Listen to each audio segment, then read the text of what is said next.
Hello, everyone, and welcome to Hey Man, It's Okay. Today we have a wonderful show for you. We are missing our main co-host. He wasn't able to make it today, but we have a great guest for you. His name is Josh Garth, and Hello, everybody. hey there, Josh. How you doing today? Doing pretty good. How are things going for you, Ryan? Good, Good good. to see you again. So, yeah, you Mhm. too. Actually, I just recently moved offices and am now next door neighbors again with Josh. We were Yeah, next door neighbors a couple years back. yeah, and now we get to bug each other again. It's been great because I've felt a bit siloed on the other side of the building, and now we've reconnected, reunited, and it feels so good. Yeah, yeah, yeah. It felt like I wasn't able to really see you too often, but now I see you almost too much.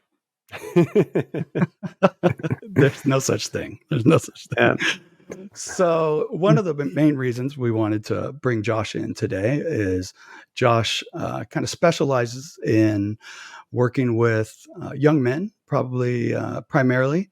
And I don't know, Josh, why don't you tell us a little bit about yourself? Who are you? Maybe a little bit about your practice. Yeah, absolutely. So I'm a marriage and family therapy associate. I work with people who struggle with gaming addiction. Typically, it's young males in their mid 20s. And the way I conceptualize things now has kind of shifted quite a bit. I used to only work specifically with the individuals who would excessively game. So people who would spend most of their time on their computers or on consoles, play 8, 9, 10 hours a day, something like that. And that didn't go so terribly well if the person wasn't really motivated to do something about their actual gaming addiction. And what has worked out quite well for me is the people who contact me are usually like a parent of the person who excessively games.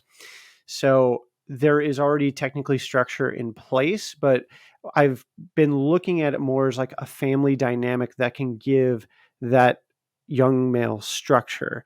And what I've been noticing is that seems to be a major issue that hadn't really been dealt with.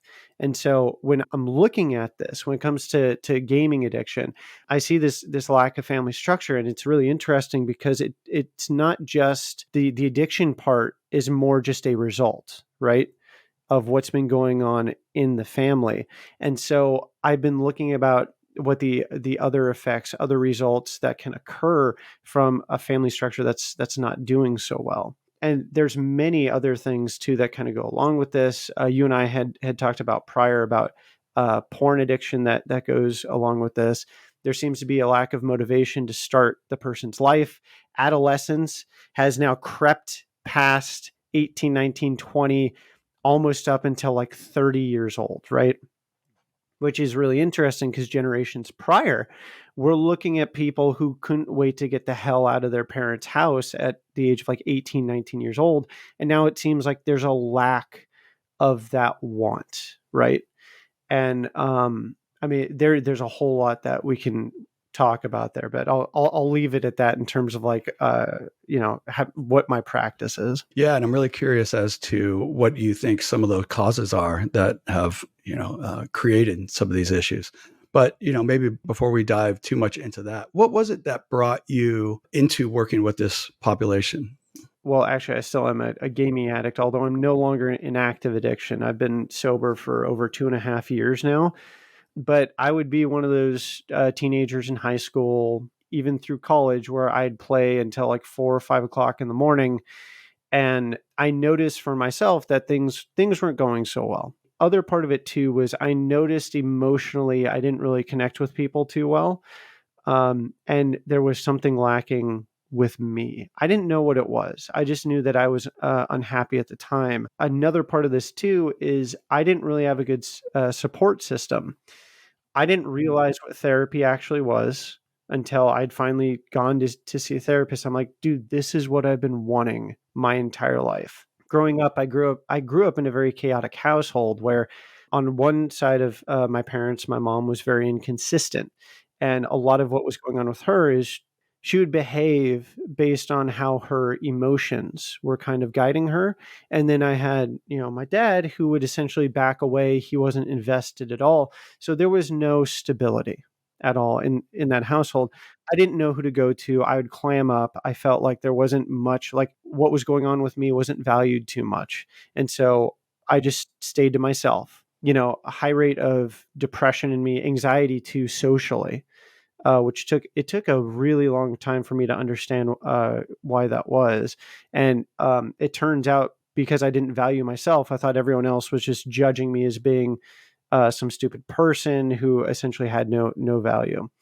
So, How early did the addictions kind of start, or what, how early oh was it when man, games really took a hold? I started playing probably when I was like 5 years old. I don't know if you can imagine this, but do you remember what like the classic Game Boys look like the Of course, classic yes, the black ones? and white, Yeah, the they were original black and white ones. the Yeah. the gray one. It was like a brick, but the screen was like this big. Uh-huh. What I would Uh-huh. do is Tetris I'd was one of be the best games there. there. Yeah, Tetris, whatever game I could get my hand on, could have been Pokemon or Mario or whatnot. My brother would be playing.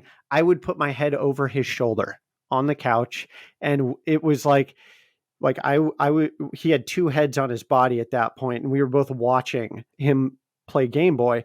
And so after a while I realized this is a great place for me to kind of escape from things. And so after Game Boy, I went to N64, PlayStation, like there, it just took off from there. Like I was a gaming addict all the way back then, because it was just a way for me to get away from, the chaos that was ensuing in my house. Just out of curiosity, was your brother also, did he use the same escape? Yeah, but not nearly to the degree that I did. He actually had somewhat of a social life, and at school, it seemed like he had plenty of friends. He would go out all the time. Actually, for both of my older brothers, they seemed to try and escape the chaos by literally removing themselves physically from it. For me, it was just I would hold up in my room, play my games, and that was it. Hopefully, my mom and dad didn't notice me. That was it. And it sounds like they didn't notice. They didn't understand how big of an issue the gaming was for me. And I think Mm-hmm. they were dealing with their own problems, so they weren't too focused on it. Right. Yeah. And Yeah. so I know we're still kind of going down your journey here, but at what Mhm. point did you first start to see a therapist, and did he kind of shed some light on this problem? There have been two therapists that I've had. At 14 years old, I had one. She was okay. I mean, it was great because I was able to, that was the one place I felt safe enough to really talk about emotionally what was going on with me and like everything that was going on in my life. Someone who was neutral, who would be willing to listen to me. That was such a huge part. I don't know if I really got really like jive with her too much, but later on when I was in college, I was like, you know what? Like, I need to go see a therapist, and hopefully this time it's gonna be good. I've been in therapy ever since, and it's not because of some crisis or anything like that. It has been very helpful for me. And even though the goals I initially had when I started have been finished, there's just other things that I get from it nowadays. It's that safe place where I can go and just kind of unload everything that's going on with me. Yeah, I saw my therapist just a couple hours ago, and it's one of the things I look forward to during the week the most. Yeah, I feel like there's always room for growth in our life, and for me, there's always something that I can talk about and just either unload or get a unbiased, well, probably somewhat biased Yeah. perspective, but but definitely getting an observer there. Yeah, yeah. I like someone who's able to call me out on my shit too, and it's done in a way that's out of like care and respect. There's that love from a therapist that comes because you're both hoping that you get better, you gain some insight. Yeah, and my favorite therapists have always been the ones that have the ability to call me out on my shit in that loving way. Yeah, I've really noticed because I work at a drug treatment facility as well. Some of the clients will let me know that some therapists in the past will play it too safe, right? Where it seems like not that they're not invested, but maybe they're too scared to take a risk, right? Moving that relationship to the next level or maybe it does require you to call them out on something. And by the way, I found that with my clients, well, maybe it's just like young men in general. I don't know what it is. It does seem like there's a fear to take risks nowadays. That the fear I'm going to be wrong and maybe made to look stupid, or prove. Maybe it's you're going to prove that I am incompetent to move my life forward in the way that I feel like I need to, or in some cases, the way other people think that I should. And Well, did you find that in your own life, like the fear of taking risks primarily, or maybe oh because yes, you oh my were, gosh, siloed yeah, and yeah, absolutely. Where since I'd coop myself up, and again, I didn't really find too much value in who I was. I didn't really think I had much to bring to the table.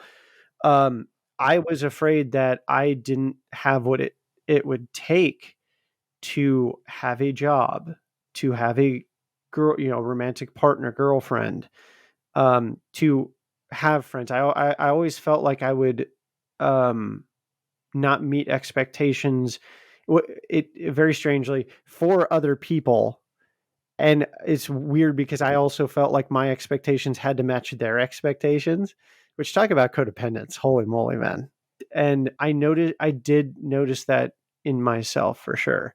It was this weird fear that I would not be able to, be that person who could work like 8 hours total. Dude, okay, really strange thing. My first job, I worked at a movie theater, and when I was scheduled my first shift, it was like this 8 hour shift, and you're next to food. One of my fears was like, dude, like how am I going to work this long without eating? It was completely irrational, right? And I didn't have that experience. Like since I hadn't taken the risk before, I didn't know what it meant to actually go that long working, put it like focusing on something. Because now I know I can focus for a long period of time and not need to really eat, right? I'm Mhm, completely mhm. focused in and dialed in on something. It's just because I was so afraid to take the risk, like I never developed that kind of focus and endurance at that point. Well, what a crazy revelation and also insight into just into taking these risks and getting out kind of for the first time. How old were you when you first made that jump into your first job and maybe sort of getting out of the comforts of of home? My first official job was 16 years old. I had a ton of anxiety just because I felt like, okay, now I'm really going to be judged, and I had this image in my head that there would be like micromanagers, so they'd be looking at every small detail, every action and behavior I'd make. The only reason I was able to take that jump, as you put it, into like getting outside of my house and myself, my brother John, because he had taken that risk. He left our home when he was like 15. Went to go live at his friend's home. Yeah.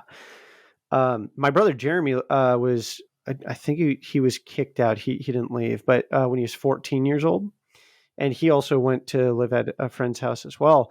And John luckily ended up at a friend's house where the dad was very much like a go-getter. And so John found that there were other, like he didn't have to be afraid, right? Like he was able to follow this example. And so when he came to live back home with me, when he was, I think, about 18 years old, he was like, all right, here's some things that you need to do, because I know mom and dad aren't going to do them for you. Let's get you a driver's license, right? And let's also have you apply to get some work. And so I didn't even have to question him at that point. I was like, all right, it seems like he knows what he's doing. My brother had found structure and learned a little bit more, or gained some confidence in himself at that point. Wow. Do you mind if I ask what was kind of going on in your parents' life that I guess maybe distracted Sure. them, and if it's too close to home? No, it's perfectly fine. Yeah. My mom has borderline personality disorder. For those who don't know, just think of people who are emotionally volatile. They could be your friend. They'll become your friend very quickly when you first meet them. You can almost do no wrong, and then not too long after that, they could hate you beyond belief. And so, what happened is the household became about managing whatever emotionality she had at that point. My dad was someone who he completely disconnected from the house. Yeah, there's one time I remember I was just bullshitting through some project I was doing, and it was about some state or something like that. And I was like, all right, hey, Dad. And he's sitting over on the couch over here. I'm like, hey, Kansas is about 2,000 foot of elevation, right? And he didn't even look away from the TV, and he's just like, yeah, it sounds about right, and just like kept on watching. And that point for me, I'm like, okay, so he doesn't care, right? So we have this completely like unbridled emotionality that causes chaos and emotional distress for almost everyone else in the household. And then we have someone who's supposed to be their partner who just like, he just wants to get relief. He himself is taking care of himself the best he can and doesn't really have much bandwidth for, his family at that point. That's why I had essentially receded into myself with the gaming, because I didn't want to have to deal with that stuff either. Yeah. It was too much for me. It's kind of characterized often by everybody walking on eggshells around, and having to manage your mom's emotions. I've had a handful of clients who have actually gone through very similar experiences, and it's also incredibly invalidating oftentimes for the child too. And then they have to, struggle with kind of learning to identify and manage emotions, usually at a much, much later date. And I feel like that often comes out in that kid's first relationship. Usually, when they go to college and they're in a totally different dynamic, and now all of a sudden they're having all these intense emotions. And but throughout most of their childhood, they've been told that sadness, well, like if they skin their knee, right, and it hurts, they're told to suck it up and feel fine. And if they get an A on a test and they're super proud and they want to show their parents, they're also told, yeah, that's nice, but you also got a B on this, and there's no reason to be happy. And so we're kind of, our emotional range kind of gets squashed into here this throughout childhood. And then when we finally go out on our own, it's all over the place. And we're having to relearn kind of all that emotional intelligence. Yeah, Ryan, you kind of brought up something, and I could tell you my philosophy when I'm dealing with young people, just like the background that I kind of see of like how we got to this point where young men do have unique struggles, and I had been bouncing this around for a while. At some point, I think it was after the Depression, there was this idea that if we talk about the father of the household back then, we had moms stay at home, they would take care of the kids, the home and all that stuff, and then dad would go out and work and do what he did to make sure the family could survive. It wasn't just about bringing home money, so there's luxury. It was literally survival at that point. And so the idea that the parents had was, well, I'm going to make sure that my kid has a better life than I do. So they scrape, they scrounge, they try and do whatever they can to build this life that's better. I'm going to give them the opportunities I didn't have. I have this shitty job I don't like doing, right? I don't want them to have to work like 12 hours a day getting massive blisters and being out in the sun and all that. Let's make it so that they can do something that they don't have to endure this turmoil. Now, by the way, we'll talk about struggle later. What happens is we've gotten to the point where we have it pretty good, honestly, when it comes to like younger males nowadays, middle class, and even below that. We now have these lives where we don't have to go out when we're like 13 years old and start working, right? Like we're able to kind of stay in a bit more. And I say we because I'm thinking of myself at that age. I didn't have to leave home when I was that young. I was able to stay in and actually go to college and all of that. And the interesting piece about this is now the opportunities that parents think about. Let's have them go to college. Let's get them educated. We're going to have them, they'll be able to have a job that makes six figures. They'll be in an office or something like that has air conditioning. And so they're going to be thrilled. They'll be able to use the opportunities that I've provided for them. So then there came this expectation of, I'm going to make this life as safe for you as possible. I'm going to make it comfortable. There's going to be almost no adversity that you need to get through in order to have these opportunities. So now we have expectations that, kids are going to take the opportunities that parents give them. And that opportunity usually looks like, okay, go to college, which, by the way, you can't just tell an 18-year-old to go to college. I'm going to tell you that right now. Do you think they know exactly what they need to do in college? When they haven't had to do No, any of it at home. Yeah. Right. Their brains mush at that point. 18 years old, did you know that you wanted to spend $60,000 to $100,000 on a degree? Like, did you know that you were going to get that and it was going to pay off? I mean, if you're asking me personally, it took years for me. It took, I spent 4 years at junior college and, just wavered around, had no idea kind of what I wanted to do. I must have come up with 10 different ideas of what my career path looked like. And, sometimes I'd take 2 classes, sometimes I'd take 4 or 5, sometimes I'd take a semester off. No, not a clue. Even though, most of my life I was thinking about what that next step was. Yeah. Mm-hmm. Well, and I'll tell you, nowadays, most kids that age actually fear it because they have no idea. With college also, and with those opportunities came too much choice. And I think that's one of the big problems that we have nowadays is, I hate to say it this way, but back in the day, you'd usually take after a family trade or something that resembled it closely, or you knew someone and you wanted to get into their business. Nowadays, it's go to college, life is your oyster, and now they have 10,000, 100,000 different kind of jobs, careers, education paths to go down. How does anyone know what they're going to choose? And the question I always get is, how do I know what the right one is? That's a huge problem. What do you mean by right one, right? How do you define what the right career path is? And when we have that much choice, right, we're then kind of often paralyzed.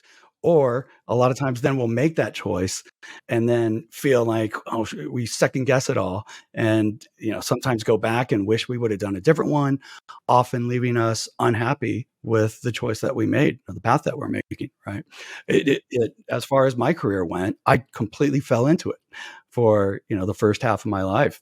And it took, when I had to rebuild, it took 3, almost 4 years for me to decide, that I wanted to be a therapist. And in many ways, I kind of fell into that too. So, yeah. Right. And so that specific point of not knowing what someone wants to do with their life, having that much opportunity and being paralyzed, because that's the fear that I was talking about with myself as well, being paralyzed to kind of make like a decision, right?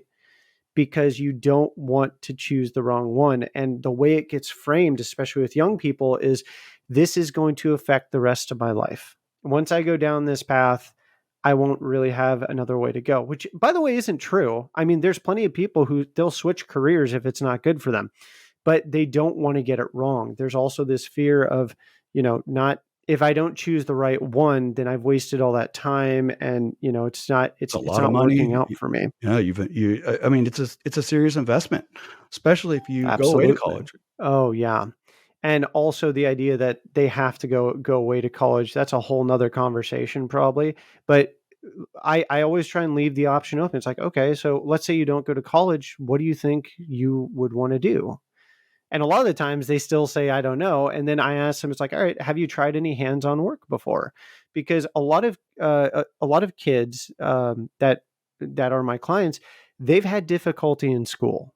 They're not great students. And then when it comes to college, at least in high school and before that, there was structure, right? Where you had to go to school. You had to. You got to get up at 8 a.m. Mm-hmm. Yeah. Yeah.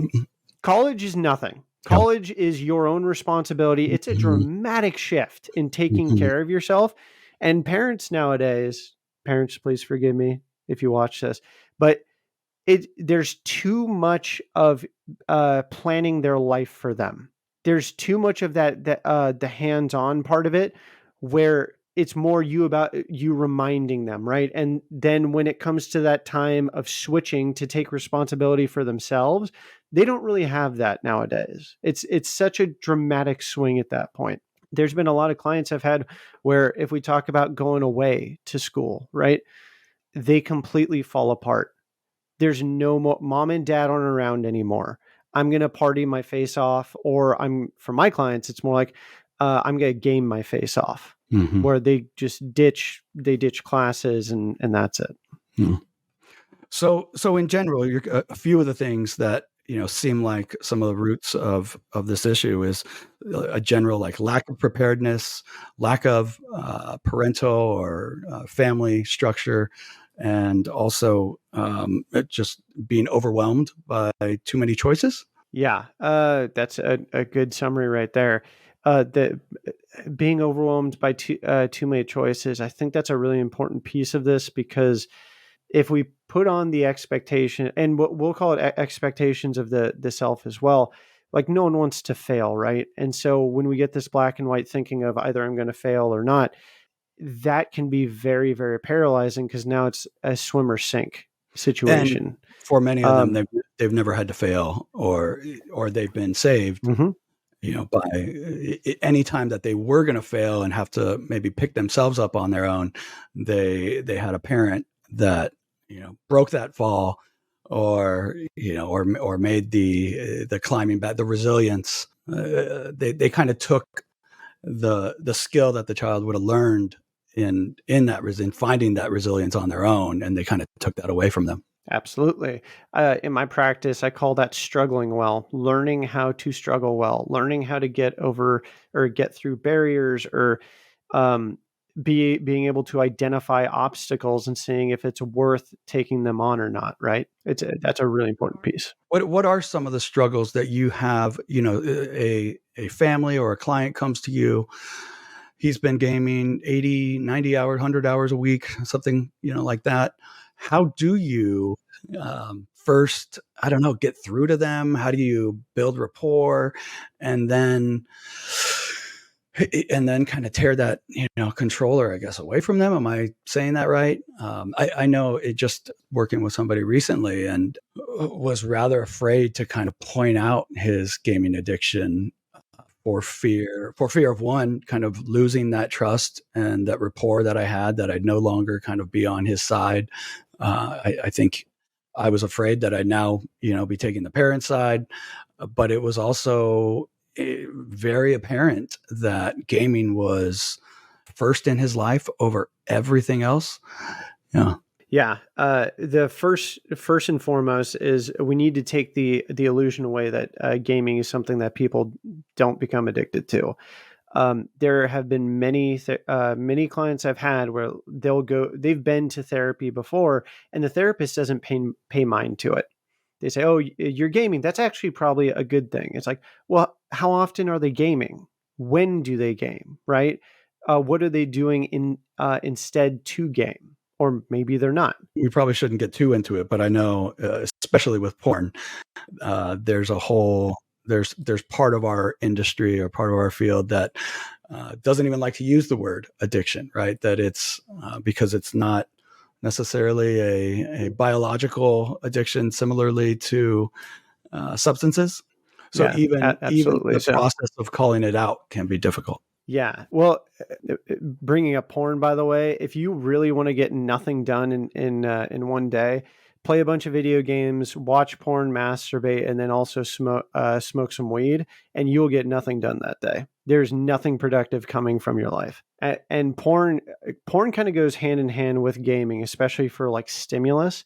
Gaming itself provides its own like pseudo rewards of satisfaction, completion, and I conceptualize that in, you have your online identity and then you have your real life identity. The point where gaming becomes an addiction is where you value that online identity more than you do your real life identity, right? Where you're putting more time into it, you feel like you get more from it rather than what's going on in your own life. And then with porn, why would you need a partner?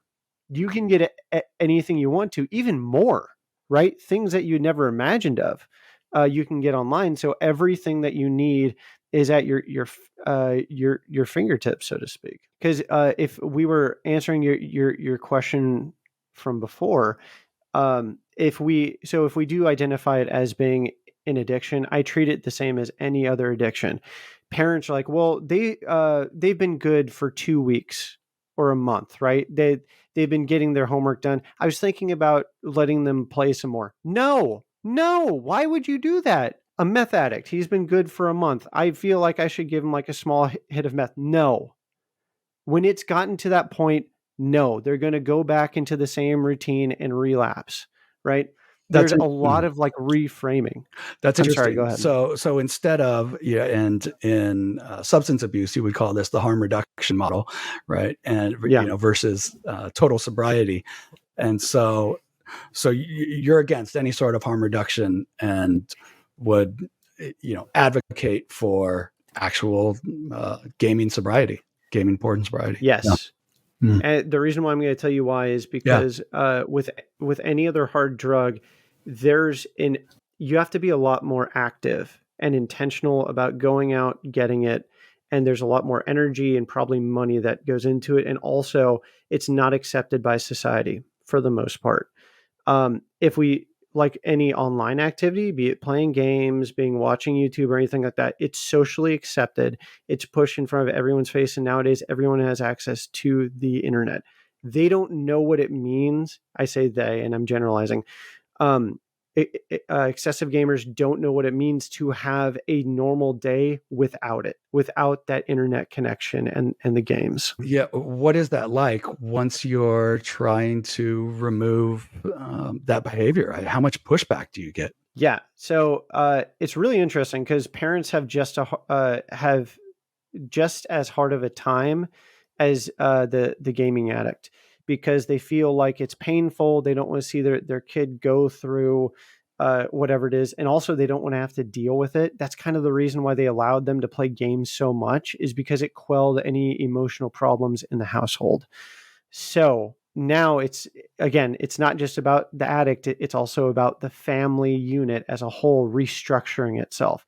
And by the way, I also bring in the parents to be like, okay, you need to limit the amount that you're on your phones too, and your computers. This isn't just going to be it's his problem, it's your son's problem. It's the family's problem. The family's having issues because of this. So, and then the pushback from the gamer, it's really interesting because I've had a slew of different responses to it, because some of them will break down crying. Like, and this is a major loss for them, right? They have friends. They have friends online. This isn't just taking away a substance, you're taking away part of their connection. So we talk about what that's going to be like for them to adjust, because we don't cut them off completely. I'll give them, let's say, like a week or 2 weeks, and technically it's the parents. It's like, you have 2 weeks to let your friends know. You can call us assholes or whatever, but you have 2 weeks to get this in line where you figure out how you're still going to stay in communication with them. And then from there, the kids, the gamer, it's hard for them to accept it. Some of them are like, yes, this has become a problem, but a lot of them are obviously not happy, because now that means whatever they're distracting themselves with the games, they kind of have to deal with it now. They feel shitty about themselves. Okay, so let's explore that. That's not the end result, right? That's not, just because you feel it right now doesn't mean that's how you're going to feel in like a month, 2 months, something like that. We need to work this out. There's a light at the end of the tunnel. This is just the beginning. That's part of like the messaging that I give to them. It's not over just because this part of your life has shifted. And I wanted to ask you about some of the parallels that you see working in treatment with substance abuse and with the gaming and porn addictions. And it reminded me, when I worked in treatment, one of the things that I would say to somebody who had just come in was, the hardest part of this might not be just giving up the substance. It's going to be sitting with those emotions for the first time and maybe ever. Yeah. That's a really good point. It's whatever they were using, right? They were trying to get away from something. There was something overwhelming to them, and over time, you just learn how to cope using the substance, using video games, whatever the addiction may be. You emotionally cope using that. It becomes a safety blanket in a weird way. Yeah, it's your primary distraction. So when you're taking the games away, now they've got all this free time. What are they and now they're sitting in those emotions, and they're having to maybe look at the things that they've been pushing away for who knows, maybe years. Um, what what do you fill that with? How do you what's that step like? Absolutely. So, what I try to instill, we'll say, into the new family structure, yes, you're going to have a lot of time. So let's try and, like you say, like fill it with something. What do you like to do? I have no idea. Oh, okay. Well, let's try and explore things. So, if you remember the risk taking that we were talking about earlier, there's that fear of risk, of trying something new. That's partially explored during this step, because the first 2 weeks, when it's, if you want to call it like a dopamine detox or something like that, the first 2 weeks is where your brain is still readjusting to where normal things, like let's say reading a book, playing an instrument, or doing something mundane, all of those things, you'll get like a small hit of dopamine. There's a reward that you feel, there's a satisfaction that you get from those things during the first 2 weeks. If your brain has been overloaded with dopamine, your brain needs to reset. And so you're, after the 2 weeks, it resets to the point where you start feeling those type of like small reward hits again. So it's weird, because it is kind of like a detox where you have to get stabilized. Like that's the stabilization period. And then after that, they're going to be bored out of their minds. And what normally happens is they'll find something to do. So usually they'll stay up in their room, or do something along those lines, but then they're just bored. They have literally nothing to do all day. So then they're like, okay, well, let's go do something. One of my clients, it completely surprised his parents. He started gardening. He planted like his own like they never knew that he was into something like this, and he found it, and it was astonishing to them. And it's like, that's what this is. I get that you think that you won't, when they ask, what am I going to do? The real question is, what am I going to do that's as stimulating as gaming? Nothing. Nothing is stimulating as gaming or pornography. We have to find you something else that's not going to be as stimulating, but guess what? It's going to be more gratifying, more long lasting, and satisfying for you. That's got to be a really Yeah. hard message to get across, though. Absolutely. Well, that's the thing. I let the parents know, it's like, this isn't going to be easy, because they're not going to accept it at first, because it's something that they have to choose themselves, right? So, and the way that we put the family structure is, we're not just like, this isn't about taking the games from you, although that's a big part of it. Electronics in our household has had a major negative impact on our family. We are not happy with that. We want our family back. So in our household, this is no longer acceptable. So that's where it comes from. And then, the Gaming Act has the response that they're going to have, but parents have to remain stable in their decision going forward with it. It's not an easy message. Go ahead. Yeah, which, like you said, is one of the hardest parts, because a big reason that the addiction might have gotten started in the first place was that the parent didn't want to deal with the behaviors, outbursts, Right. constant demands, and so they throw a screen at them, and before you know it, then pulling that screen away is more challenging than anything else. They It's amazing. feel like hypocrites. They gave the screen to the kid in the first place. They may have bought them their computer. So I know you got to go here soon, but I might be opening up quite the can of worms here with maybe my last question. But and maybe I'm making an assumption here, but I imagine it's gaming and porn are primarily young men's addictions. Why do you think that is? Like, why do you think it is primarily just young men that really get attached? Okay, so that's a really good question, and you're right. That is kind of a can of worms at this point. Yeah, yeah. Sorry, Um, we'll from have to do an from my episode too. opinion, Yeah, yeah, I yeah. know, right? Part two. In my opinion, I feel like there's messages out there that make it a little bit more unsafe to be to take on the role of being like a male, at least in like a Western society nowadays. And so if we go to pornography and gaming, I talked about this before, right? They're able to get that sense of satisfaction and reward and achievement through the gaming, and then sexually, they're able to get whatever they need from porn. Um, and I mean, if we get into like the societal part of it, there's been a lot of negative messages towards essentially like being a male. If we talk more about like I'm not even sure how to categorize it, but there are phrases out there like the patriarchy, which is essentially the thing that's kept everyone else down except for white males. Toxic masculinity. There's mansplaining, which is interesting because like I understand where those ideas have come from, and some people have taken it too far, where now you trying to communicate sometimes can be seen as a negative, and you're kind of taking away your power as an individual just because of those.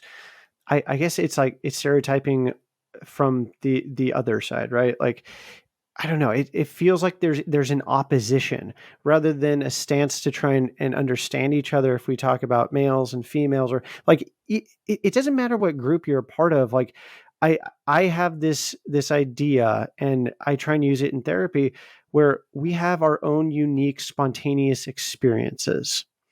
And when you go online, and we had talked about this prior because you and I are kind of interested in like uh, what uh, taking the red pill actually means, right? And To sort of maybe summarize kind of what you're saying, and I actually saw this on Instagram yesterday in somebody's comments was, all men are trash. And I think, those messages get internalized. And I think, then young men feel like maybe it's toxic masculinity to be empowered, to have some agency, to go after their dreams, to have some ambition, to, like you said, maybe take risks. And yeah, I don't know. It's definitely a topic that I'd love to go down the rabbit hole with you more and more, because really, I think the messaging that just men in general, both old and young, are getting these days is, I mean, it's really kind of all over the place. And I think men are just struggling in general to, maybe redefine their place in the world. So, right. And so a huge struggle that I see, at least with my clientele, is what does it mean to be a man in society today? What and it's weird to think of it as having like what's it okay what's permissive, I guess, which is such a weird question to ask. Like why does that need to be asked, right? Like what part of the masculine, I guess, species is okay? Because there's something internal in all men, whatever that is. And man, we definitely need more time on this yeah, for yeah. sure. Well, For sure. our next episode, we'll dive deep into Yeah, the messaging men are getting these days. Josh, thank you so absolutely. much for joining us on Hey Man, It's Okay. Everybody out there, please like, comment, subscribe. Let us know what you think. Let us know if there's a particular topic you want us to touch upon in the future.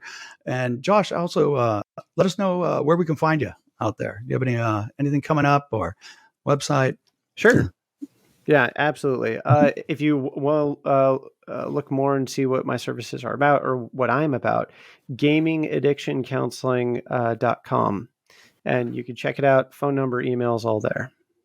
Again, gamingaddictioncounseling.com.